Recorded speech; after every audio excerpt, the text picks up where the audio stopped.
Bonjour à toutes et à tous et bienvenue à tous les fans de football, j'espère que tout le monde va bien. Vous le savez, ces derniers temps, il y a un jeune joueur qui fait beaucoup parler de lui au Real Madrid, qui a su faire irruption en équipe première par la grande porte, qui a su remplacer Militao et se faire une place de choix aux côtés de Rudiger, même si en ce moment il est relégué sur le banc à cause du choix d'Ancelotti de privilégier Aurélien Tchouaméni, mais en tout cas Raúl Asensio fait beaucoup parler de lui, avec un caractère qui lui est propre, qui nous rappelle un peu Sergio Ramos, avec une qualité défensive, d'impact physique et surtout une technique qui est aussi pour l'instant quasiment irréprochable, mais quelqu'un qui sait prendre le risque, qui sait apporter cette étincelle de folie qui pouvait manquer par moment au Real Madrid et surtout apporter un jeune du centre de formation en équipe première qui pourrait bien ouvrir la voie à l'avenir à d'autres pépites. Mais en tout cas dans cette vidéo je voulais vraiment, avant la finale de Supercopa contre le Barça, parler de ce joueur là, de parler de globalement son expérience en équipe première et dire pourquoi selon moi il faut absolument le voir titulaire. Et d'ailleurs je vous laisserai me dire en commentaire ce que vous pensez de Raúl Asensio et si pour vous il doit être titulaire jusqu'à la fin de saison devant Tchouaméni ou pas du tout. Mais avant ça, cette vidéo est sponsorisée. Si t'as l'habitude de t'ennuyer avec des jeux de rôle vus et revus et absolument classiques, laisse-moi te présenter un jeu qui casse les codes, Hero Wars. Dans ce jeu au graphisme haut en couleur avec un gameplay simple et efficace, tu as accès à différents modes de jeu, mais surtout la seule règle de ce jeu à prendre en compte, c'est que le sérieux est interdit. Parce que l'humour est omniprésent et l'absurde aussi. Tous les héros que tu vas collectionner et utiliser à travers les différents modes de jeu comme le mode histoire et les quêtes annexes vont vivre des aventures absolument épiques et improbables et qui vont te passionner à chaque chapitre. Que ce soit affronter un ours barbare, utiliser un mec qui se bat sur un poney coloré robotique, un singe guerrier ou des cyborgs, tout est normal ici. Même croiser la route d'un chat en combinaison spatiale, c'est tout à fait logique.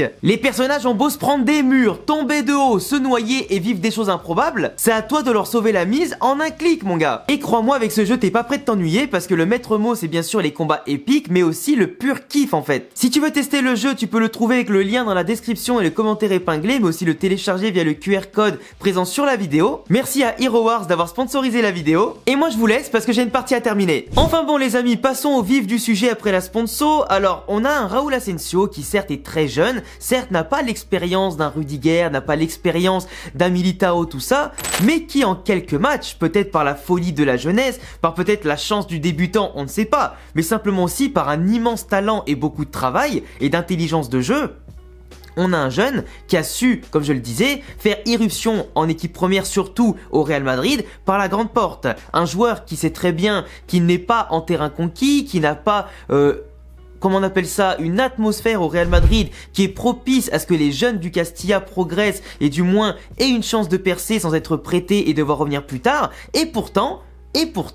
en seulement quelques minutes qu'il a eu notamment en remplaçant Militao, qui s'est fait les croiser une nouvelle fois, il a su mettre à profit toutes ses qualités pour faire une passe décisive d'hyper loin, d'une précision chirurgicale pour ouvrir le compteur de Bellingham. Alors forcément dans le contexte où Bellingham n'avait pas marqué encore de la saison, que le match en plus était un peu compliqué, que il y a un contexte où globalement c'est rare qu'Ancelotti fasse confiance, surtout en défense, à une jeune pépite avec un statut du coup qui a une énorme pression sur les épaules en tant que défenseur central, et pourtant on a quelqu'un qui a su transformer des miettes en pépites d'or. Et ça, c'est un exemple à montrer, que ce soit dans les joueurs amateurs ou professionnels, où il faut savoir saisir sa chance en étant le plus décisif possible, en ayant même très peu de minutes. Et pour moi, Raúl Asensio, quand il a commencé à être installé au-delà de sa passe décisive, il a montré du caractère dans les duels, dans ses interceptions, dans son anticipation et surtout dans sa complémentarité avec Rudiger.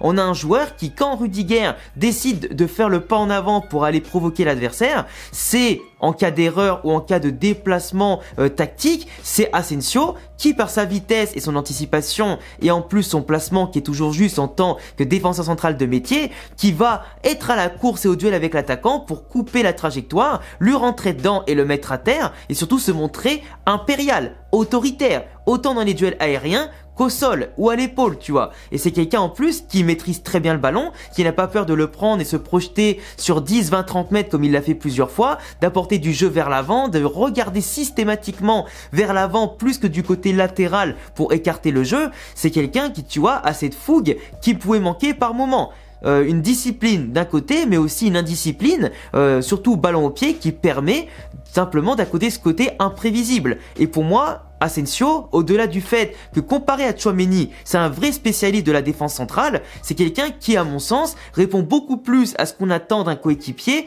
à côté de Rudiger que Tchouaméni. Avec Raúl Asensio, t'as très rarement des erreurs de placement. Il est très rarement en retard parce que lui, c'est le symbole même de la grinta. Tel un Sergio Ramos, il est quasiment jamais arrêté, il a toujours son marquage à proximité, il est toujours prêt à intervenir, il bondit avant les attaquants, il n'est pas attentiste et en tout cas, il sait que avec son statut de jeune joueur qui est pas forcément mis le plus en évidence à la hiérarchie, il doit se donner à 300% pour passer devant les autres et avoir de la continuité, de la régularité et jouer un peu plus, vers beaucoup plus. Et c'est clair que Ancelotti, quand il a commencé à le mettre sur le banc pour Tchouaméni, on commence à se poser la question. Là, ça y est, Ancelotti, il lui coupe les ailes en plein vol, il l'empêche de progresser, du coup, il le bloque dans son élan, et ça va le freiner totalement. Et ben que nenni, parce qu'on l'a vu en Copa del Rey, on l'a vu en Supercoupe contre Majorque, dès qu'il joue, même pour des fois 5-10 minutes ou quoi, il est toujours dans le bon timing, toujours dans le bon tempo, et surtout toujours dans le même caractère. Et pour moi, un joueur comme ça, qui perd pas sa qualité, malgré le manque de régularité dans le temps de jeu,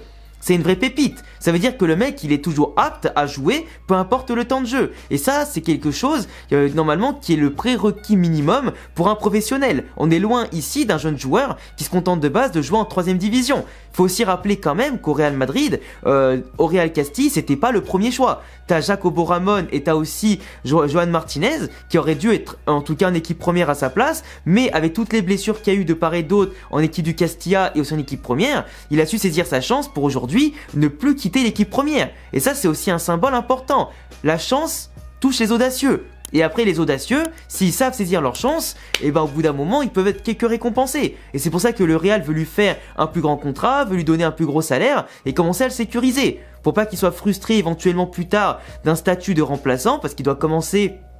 à apprendre. Il sait très bien qu'il n'a pas cette exigence à avoir, en tout cas envers un statut de titulaire indiscutable dès le départ, qui doit s'incorporer à l'effectif, qui doit faire ses preuves sur la durée et pas que sur un petit temps, et il sait très bien que son heure est arrivée et qu'elle va forcément venir encore plus tard. Et tu vois, ce genre de joueur qui est humble, qui ne fait pas d'histoire, qui a certes du caractère pour remettre à sa place Maffeo par exemple, c'est un parfait joueur d'équipe dont tu as besoin. Et en parlant justement de Maffeo et tout à l'heure de Grinta à la Sergio Ramos, c'est quelqu'un qui montre cet esprit Real Madrid, cet esprit de caractère qu'on veut voir, qu'on voyait chez Carvajal aussi et qui manque beaucoup au Real depuis sa blessure, quelqu'un qui ne lâche rien, quelqu'un qui à l'instar du match contre Anfield était un des seuls à surnager, qui essaye de tenir la baraque quand le milieu de terrain et les offensifs ne faisaient rien, ou se faisaient dépasser, ou quand même nos latéraux étaient broyés. Lui avec Rudiger était les seuls avec Courtois à tenir la barque à flot. On a quand même perdu, mais ce que je veux dire, quand t'as des joueurs comme ça, malgré leur inexpérience et tout, arrivent à pocket des joueurs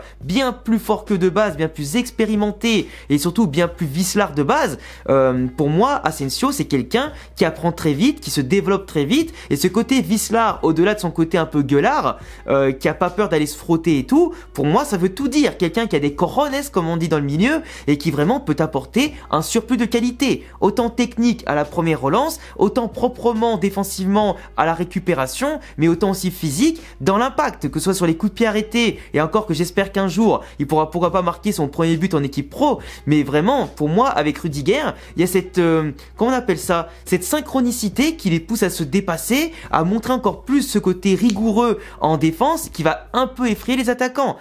Je parle pas d'effrayer en mode ils oseront pas y aller, mais au moins tu sais qu'avec Asensio et Rudiger, physiquement tu vas te faire rentrer dedans. Comme à l'époque de Pepe Ramos, t'osais pas forcément y aller à 400% car tu sais que eux, s'ils peuvent te découper, ils le font. Là où Tchouaméni, en tant que milieu de terrain, c'est pas le plus agressif du monde, c'est pas le plus rapide, c'est pas celui qui est le mieux toujours positionné. Donc avec son temps de retard ou des fois un positionnement un peu complexe, bah ça va permettre à l'attaquant de profiter de plus d'espace, de se faufiler un peu plus ou simplement d'y aller un peu plus physiquement sur Tchouaméni, qui est plus attentiste en plus. On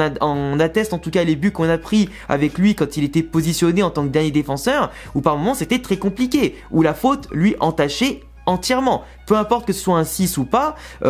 normalement l'intelligence de jeu, elle est censée compenser, je veux dire, tes lacunes sur le plan tactique et sur le plan physique. Plus de concentration, d'anticipation et simplement de vision du jeu. Et pour moi, Raúl Asensio aujourd'hui, c'est un profil qu'il ne faut pas brider. Et pour moi, Carlo Ancelotti a fait redescendre Tchouaméni en défense centrale, certes parce qu'il pense qu'il peut en avoir besoin et il compte plus sur les biscards qu'il connaît bien depuis plusieurs saisons et entre guillemets les valeurs sûres sur certains plans de jeu qui peuvent correspondre à ce qu'il attend dans son football, même si le football du Real c'est pas le plus rayonnant qu'on peut voir certes ces derniers temps, mais pour moi il le met titulaire en défense centrale pour pas le mettre sur le banc et ne pas perdre entre guillemets Tchouaméni, parce qu'au milieu de terrain t'as Ceballos qui fait un travail remarquable, t'as Camavinga qui fait un travail remarquable et Valverde et Bellingham sont intouchables. Donc Tchouaméni aurait pu être déclassé, non pas deuxième 6, mais troisième 6. Avec Kroos et Valverde, ça marchait, parce que tu avais plus souvent le ballon, etc. Avec Jude et Valverde, c'est un autre type de jeu. Et pour moi, Tchouaméni aujourd'hui n'apporte pas cette garantie qu'on pouvait avoir à l'époque avec Casemiro, avec un profil différent certes, mais le mettre en défense centrale, à mon sens, c'est pour le laisser dans le jeu, lui laisser un rôle important et ne pas le frustrer, même si à mon sens, Tchouaméni, parmi tout l'effectif, fait partie des potentiels joueurs qui pourraient bien partir ces prochains mercatos. Aujourd'hui, Raúl Asensio, pour toutes les raisons que je vous ai citées, l'intensité, la grinta, le placement, l'expérience au poste, même si c'était pas au niveau professionnel, tout ce qu'il a prouvé dans les terrains à domicile ou à l'extérieur, en Liga comme en Ligue des Champions, l'envie qu'il a, l'amour du maillot,